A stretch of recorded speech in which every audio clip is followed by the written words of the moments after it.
Hello and welcome to Under the Silence. I'm Bianca Moeschinger.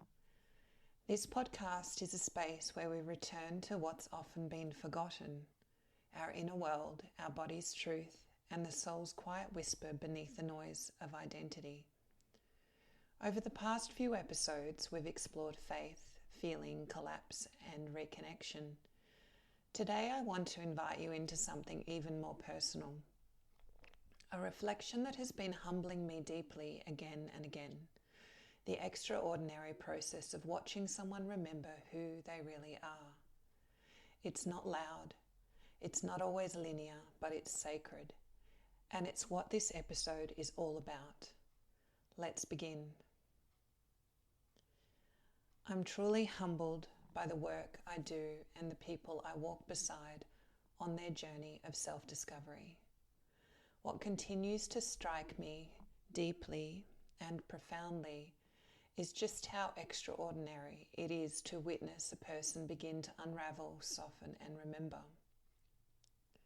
Most of us live the majority of our lives in a dualistic reality. And I'm not speaking about masculine and feminine or left and right. I'm speaking about the relationship between the personality and the soul. The personality, who we are by name, identity, and crafted ego, is usually the one at the helm. It's the part that speaks for us, makes decisions, takes up roles, seeks validation, keeps things safe. And yet underneath that personality is something much vaster, quieter, and infinitely more expansive. The soul. What would happen if our personality weren't in charge? Could the soul actually land, inhabit, and lead? This is the essence of the work I do. Supporting the actualization of self through the journey of realization and eventually ascension. Not in a religious sense where a doctrine tells us how to live, nor in an esoteric sense where it feels imagined or unreachable, but as a grounded return to wholeness. To me, grounded means something you can feel, witness, and live inside your body. In psychosomatic terms, ascension is the moment the soul actually integrates into the body, when lived experience, nervous system regulation, and soul awareness begin to move as one. These are words that once felt abstract to me, something I longed to achieve but hadn't yet embodied. Now they live in my hands, in my sessions, and in my breath. Before we can even recognize that we are a soul, we often have to move through the conditioning, the survival strategies, the performance and productivity, the knots that have kept us protected but disconnected. And yet, even though many of us can sense each other's soul, we can feel it, we get stuck in ego, projection, and performance. We forget. We fight for our identity. We defend the masks we wear. And still, we are not separate. We are souls having a human experience. We are light wrapped in skin. We are vessels of possibility navigating a landscape of memory, emotion, and choice. The unraveling of a person on the path of truth is nothing short of sacred. For some, it happens in a moment. For others, it's a long spiraling journey of resistance and surrender. And both are perfect. Both are acts of devotion. If I weren't doing this work daily, maybe I too would doubt it. But I've felt it in my hands. I've seen it in people's eyes. I know what it means to witness someone come home to themselves. Yes, you can find your connection. Yes, you can remember your peace. Wherever you are, it is possible. But one thing will shut it down immediately. Judgment. When we judge ourselves, the nervous system constricts, the breath shortens, the body tightens, energy withdraws. Psychosomatically, it's as if the soul receives a message. You are not safe here. And so it retreats.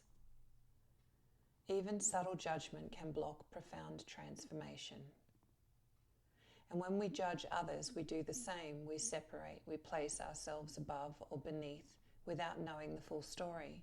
And we disconnect from the very empathy that might heal us both. We live in a world where people act from pain. not because they are evil, but because they are empty. It's like a starving person stealing food. They are not thinking about ethics, they're trying to survive. The same is true for emotional hunger. When presence is absent, we grasp. And what we grasp for, sex, money, gratification, is often a substitute for inner nourishment. We've forgotten how to feel it from within, and so we search wildly for it without. But what if life is simply about this? Waking to sunlight, tasting fruit, moving your body, resting deeply. Wouldn't that be enough? Maybe that's the real truth, that peace is simple, that joy is quiet, that the soul doesn't need more stimulation to arrive, it needs less. Yet we've built a world that overstimulates and undersensitizes. We're addicted to doing, numb to being, and in the noise we forget our source. So this is your reminder to pause, to listen, to soften. Because you are not your role, you are not your trauma, you are not your schedule, you are something far greater. You always have been. And the moment you stop judging yourself and begin listening instead, the soul returns and the dance begins again. Thank you for being here. This episode is one of the most personal reflections. It's one of my most personal reflections, and I hope it offers a moment of softening, of remembering, of return.